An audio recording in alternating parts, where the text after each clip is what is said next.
Welcome back. This is Lecture 23.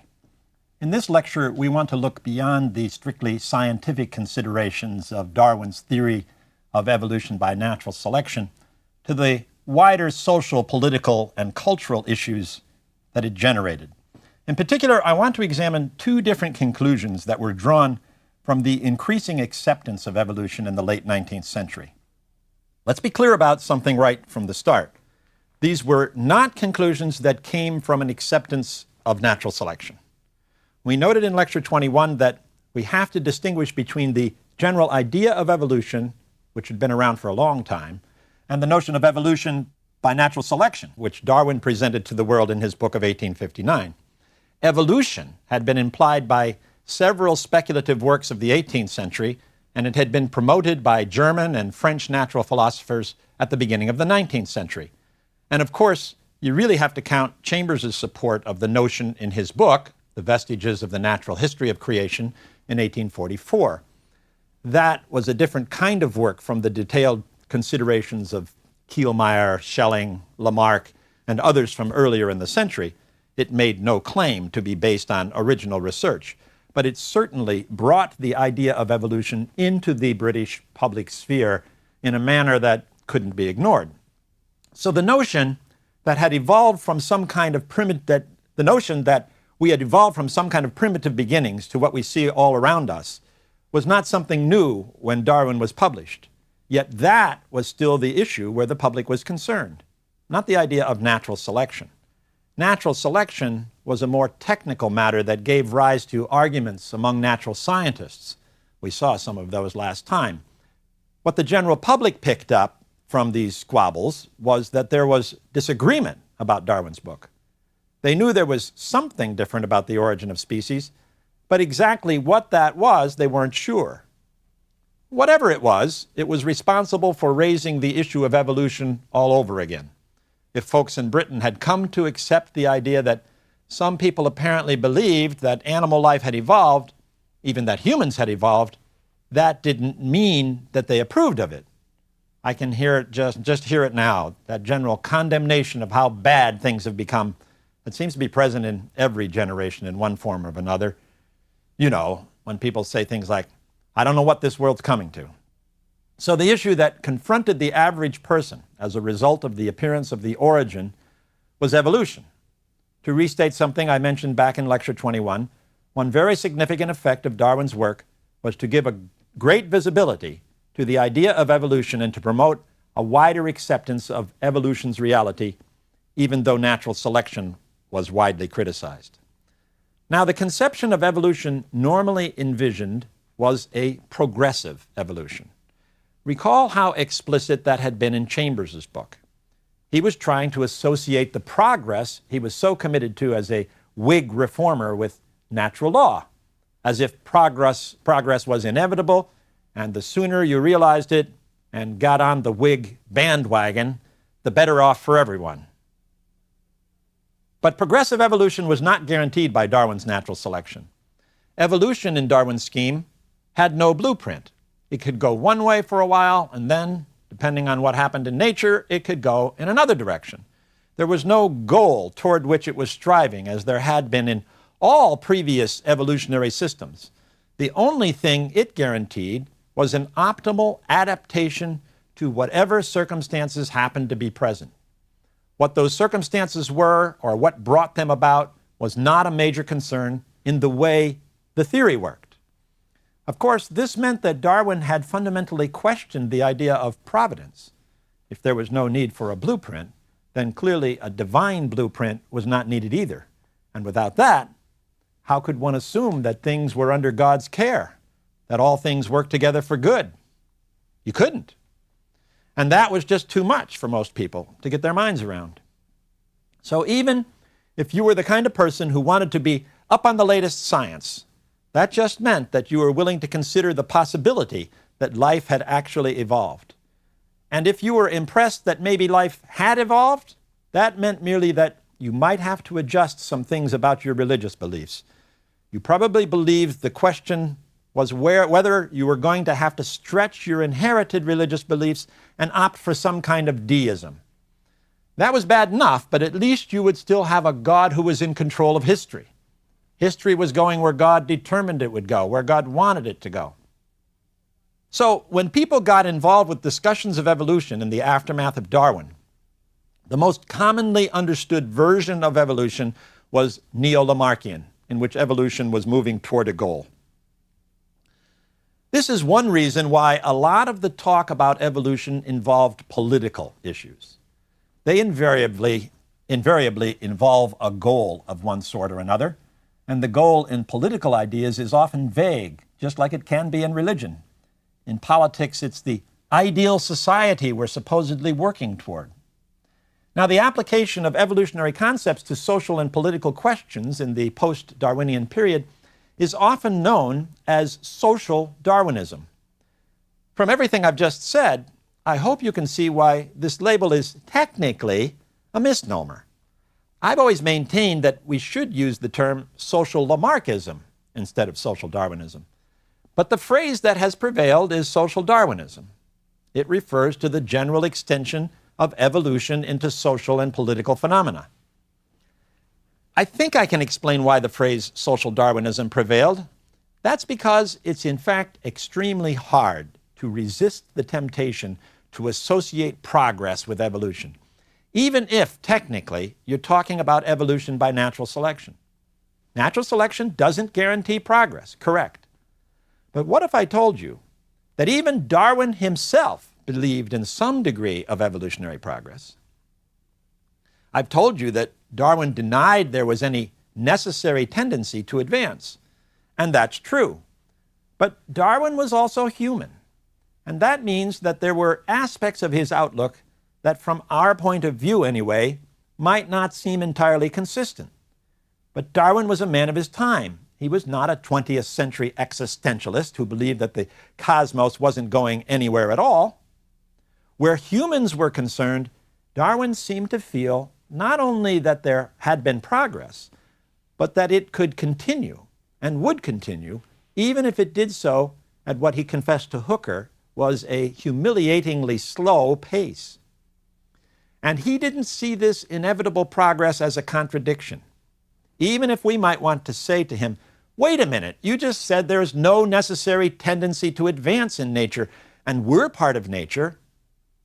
All I can tell you is that in Darwin's mind, there wasn't a contradiction here. Now, I sometimes tell my students, when they're having problems understanding a historical figure who's not making sense to them, that the problem is theirs, not the historical figures. If we can't understand why people from the past say or act as they do, it's our problem, not theirs. We need to go back to the drawing board and see if we can figure out why they put things together as they did. So this belief of Darwin's in human progress did not conflict with natural selection in his mind. Perhaps the phrase social Darwinism is okay after all.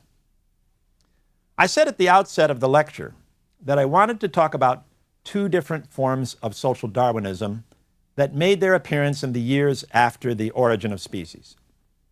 Evolutionary ideas inspired two different applications of evolution to social and political questions in the 19th century, at least two. The first and most well-known was the view of Herbert Spencer in Great Britain. The other occurred in Germany with the work of Ludwig Büchner. Spencer and Büchner came to very different conclusions about what evolution meant for society and politics. And that's interesting in itself. I've sometimes said that natural science is like the Bible. You can prove almost anything using it. The fact that these two men, starting with the same basic idea, came to very different conclusions shows that attempts to apply natural science to society depend on who's doing it. So let's take a look at these two men and what they said. First, Herbert Spencer. His conclusions very much reflect his particular English upbringing, so we need to know something about Spencer's background. He was not the sort of upper middle class figure we've gotten used to when talking about somebody like Darwin or Lyell. At least his origins were different. He would, later in his life, rub shoulders with many of Britain's intellectual luminaries, but his family origins were quite modest. As a child, he was raised among dissenting Methodists in the 1820s. In fact, it was not only from matters of religion that his father and his uncle dissented. They were an unconventional lot from the word go. And Spencer was strongly influenced by the individualism they cultivated. It showed itself in strongly anti-establishment and anti-clerical views. Needless to say, Spencer was homeschooled. His father educated him until he was 13, when he was sent to the home of an uncle who was a clergyman. The uncle was no less radical in his views than Spencer's father had been. He was a social reformer who approved of those petitions for change I mentioned were presented to Parliament in the late 1830s and throughout the 1840s. And, of course, Spencer's uncle taught him the code of dissenting Protestantism. Later, young Herbert did receive some formal training as a civil engineer. That was for the railways. But in the 1840s, while in his early 20s, he turned to journalism and political writing. In his early writings, Spencer took up where his father and uncle left off. He defended radical causes like land nationalization and laissez-faire economic policies. Not surprisingly, Spencer, at 24, was one of those who really liked Chambers's Vestiges when it came out in 1844. This kind of extreme stuff was right down his alley. But it wasn't the only thing that convinced him about evolution. He'd also read Charles Lyell's treatment of Lamarck. Recall, Lyell had discussed Lamarck's system thoroughly in order to set it up for dismantling. Lyell let you know what was in Lamarck so he could show you why it made no sense. And he'd succeeded with most of his readers. It was just that Spencer was not most of his readers. Spencer found that he liked the Lamarck Lyell had portrayed better than he appreciated Lyell's criticisms of Lamarck. So when Darwin's theory appeared, Spencer latched onto it. He could find certain Lamarckian notions in it. For example, Darwin did acknowledge a minor role for use and disuse. Spencer, of course, valued use and disuse far more than Darwin did, so Spencer didn't bother himself all that much to distinguish Darwin from Lamarck. He proceeded as if Darwin's achievement had been just to endorse the idea of evolution as something that was real, something that had actually happened in history. He didn't worry much about this natural selection business. As I noted in Lecture 21, Spencer used Darwin's confirmation of evolution in the organic world to support and promote a general belief in cosmic evolution. His book, First Principles, appeared just after The Origin came out. It depicted a grand cosmological evolution from a state of chaos to a state of order. In the process, of course, underscoring the progressive advance that ruled everywhere in nature. Then, in the mid-1860s, he did focus in on Darwin's idea of natural selection. It came in a book called Principles of Biology. Spencer wasn't shy about passing himself off as an expert in lots of fields. He proposed what he thought was a better phrase than natural selection. As a replacement for natural selection, he suggested survival of the fittest. Survival of the fittest was Spencer's interpretation of Darwin's natural selection. On its surface, it seemed reasonable. In fact, Alfred Russel Wallace urged Darwin to accept the replacement. It didn't convey, Wallace said, the idea that nature was selecting the way breeders do. It was just saying that the fit survive. Wallace wasn't the only one who pointed out to Darwin that his phrase, natural selection, had appeared to personify nature, to make it sound as if nature was not a blind machinery, but something that exercised the human capacity for choice among alternatives. Darwin was reluctant to abandon the phrase, but in the 5th edition of his book, he decided that Spencer's replacement did avoid the problem Wallace and others had pointed out. But in adopting Spencer's suggestion, the lines between Spencer and Darwin were just blurred all the more. When Darwin used the phrase survival of the fittest, it sounded like he was saying, implicitly at least, that he and Spencer agreed on things. Now, the fact that survival of the fittest smacked of a tautology meant that Spencer's phrase really didn't help that much after all. To say that the fit survive was a bit like saying that a bachelor is an unmarried man. Yes, that's true, but it doesn't tell us very much. And yet, when you go beyond the world of nature to the world of human society, the idea that the fit survive carries many more social implications that certainly Darwin was than Darwin was willing to endorse. He clearly didn't realize this when he first accepted Spencer's phrase. And of course, Spencer did go way beyond what Darwin was willing to say. Spencer used biological evolution to support a laissez-faire philosophy he'd already held. He had long been convinced that the freedom of individuals was the essential ingredient that permitted groups to progress. And he wasn't alone in thinking that the time had come to get government out of the way. For decades, many middle-class reformers had been arguing that governmental regulations protecting the landed classes stood in the way of real economic development.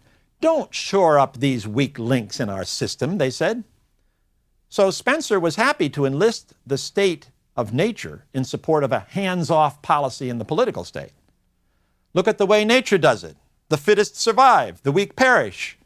And out of this comes the strongest possible species, not one in which weak links are carried along. As in nature, individuals should survive on their own. The state should not try to regulate the lives of individuals. Rather, it should permit them to regulate their own activities. This is the way to guarantee the strongest economy and also, in fact, the strongest population and the strongest state. Well, what did this mean exactly? Spencer said, for example, that the state should not license physicians or teachers. Such individuals should prosper or fail depending on whether they provided services successfully. Likewise, there should be no sympathy for those who failed. As in nature, alleviating suffering only permitted weakness to grow. The state should not provide relief for the poor. That only prolonged their presence in society and therefore prolonged the way they dragged society down. The only function of government is the policing and protection of individual rights. Now, these sentiments were pretty strong. Still, Spencer's views resonated in certain quarters of American society, just as they also did among some British liberals. For example, Andrew Carnegie in this country appreciated much of Spencer's thought, while the phrase survival of the fittest was used by John D. Rockefeller to justify unrestrained competition. And Spencer conducted a successful tour of America in 1882. But most of those who saw in evolution a lesson for how we should organize ourselves politically and socially preferred more moderate ideas to Spencer's radical notions. A good example of what I mean comes in the second case I want to discuss today of how evolution was understood to be instructive for human society. And that comes from across the English Channel in Germany. On the continent, a very different inference from evolution to society was made.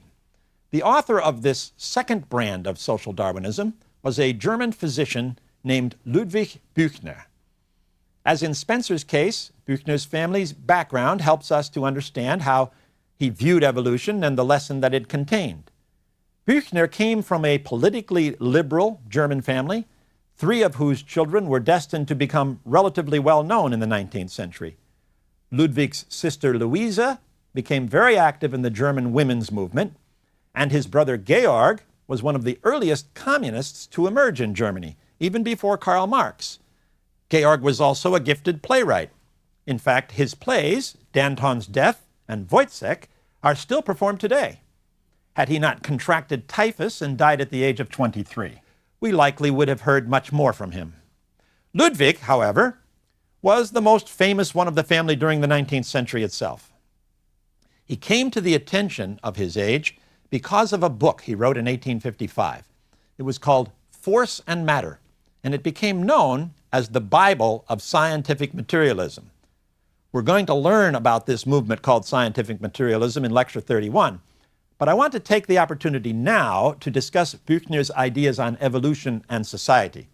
They come primarily in his later writings, one from 1870 called Man and His Place in Nature, and a second one from 1894 entitled Darwinism and Socialism.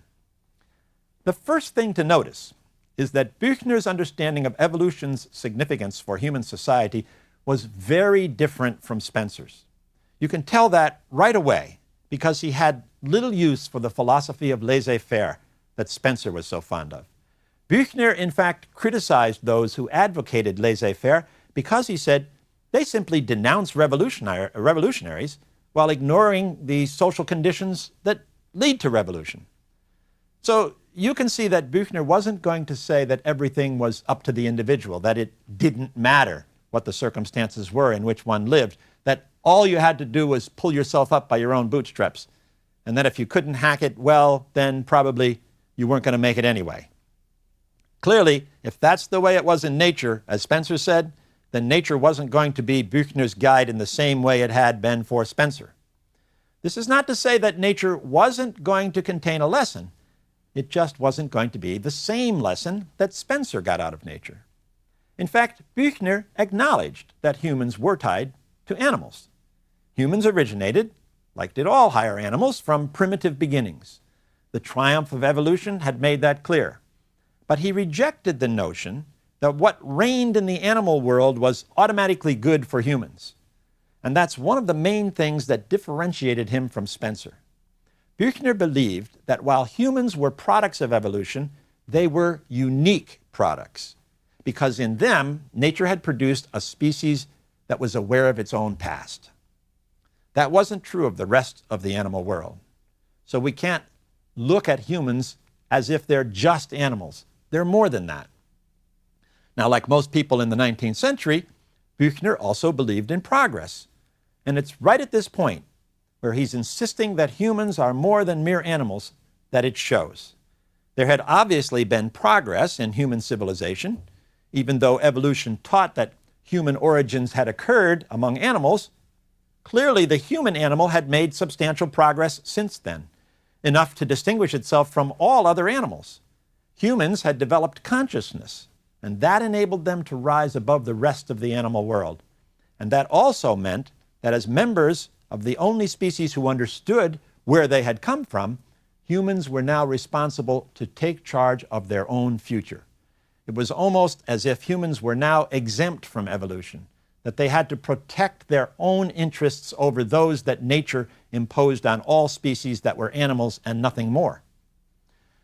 So where the future was concerned, Büchner urged that humans had to take the reins and direct all future progress. And in doing so, humans would continue not only to distinguish themselves from animals, but also from nature itself. Listen to his words. The farther man removes himself from the point of his animal origin and relationship, and allows himself to assume the place of the power of nature, which power has been ruling him unconditionally, the more he becomes human in the genuine sense of the word, and the more he nears the goal which we must view as the future of man and of the human race. So humans, the children of nature, had outgrown their parent.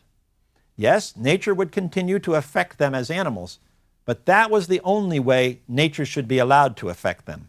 It was up to humans to make sure that human interests were served and that human goals were achieved. The lesson of evolution was that as the capstone of the evolutionary process, we must now take charge of our own future. Well, how did this work out in practice? What did this mean in concrete terms?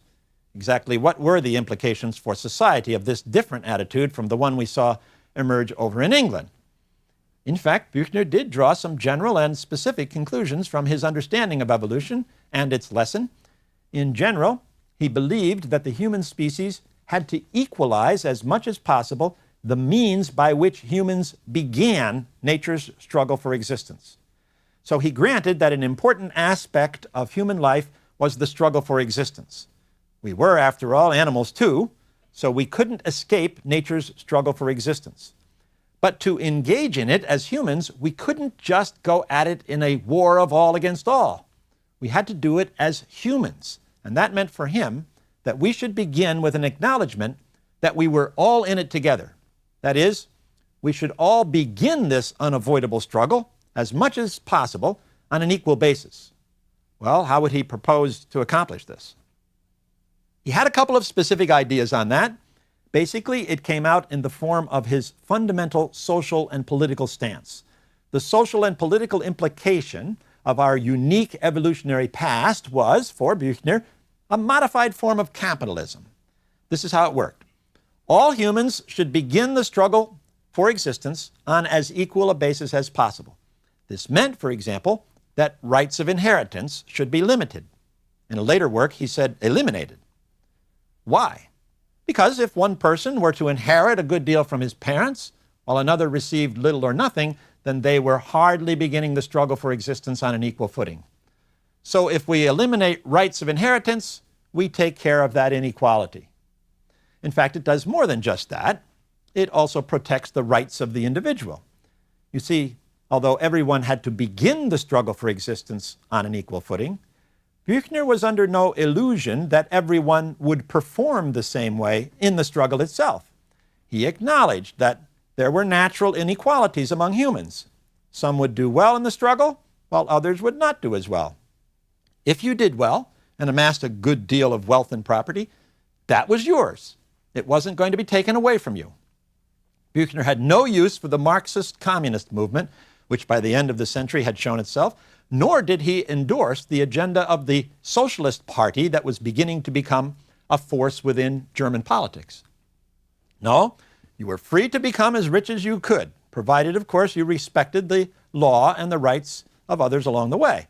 The only thing you had to do was to give it all back to the state when you died. You couldn't pass it along to your children and give them an unfair advantage as they began their own struggle for existence. Now, of course, there were practical implications of doing this that Buechner didn't address. Let's say that you were among the more successful folks of society. How exactly could you raise your children without giving them some kind of advantage? Unless you were to farm your children out somehow, they would naturally enjoy the advantages of your prosperity. And who would enforce this requirement anyway? Who would make sure you didn't pass some of your wealth along to your offspring? Okay, so there were some problems here. But you can see the very different understanding of the meaning of evolution for society that Buechner had in comparison to Spencer. And he didn't confine himself only to wealth and inheritance. He also said that the lesson of evolution, that we are unique products who now must assume control of the future, was that the basic rights of humans as they continued the struggle for existence included the right to health. So the state should become an insurance organization against sickness, accident, and old age. Finally, Buechner didn't like the exploitation of the poor by landlords that he saw around him. It came about because, he said, we have the idea that we can own land. But the land is not something we can really own. It was here before us, it will be here after us. If you say we can own land, then it makes as much sense to say that we can own the air and the sunshine. To claim to own any of these things and then to charge others for their use didn't make sense to him. Now, people at the time were not claiming that they owned the air or sunshine, but they did claim to own land, and they did charge rent. So Buechner proposed the elimination of ground rents. Now, you can see from the radical nature of Buechner's proposals that they didn't have much chance of being realized. Still, this was the lesson he got from a consideration of evolution and the human past. In fact, neither Spencer's nor Buechner's recommendations carried the day where actual practice was concerned. But in their own way, the issues Spencer and Buechner raised brought public attention to evolutionary ideas. They were pointing out that what scientists were saying about the way nature is has a larger meaning. Science wasn't limited to just technical information that scientists argued about. There were deeper questions buried in these investigations that were important to all members of society. One of the areas where this was obvious, of course, was religion. That had been clear for some time now. And as the public found itself confronted more and more with natural science in general, and as evolution became more and more a public issue in particular, the question of the relationship between evolution and religion became increasingly important. We'll examine the issue of evolution's impact on religious ideas in the late 19th century in our next lecture.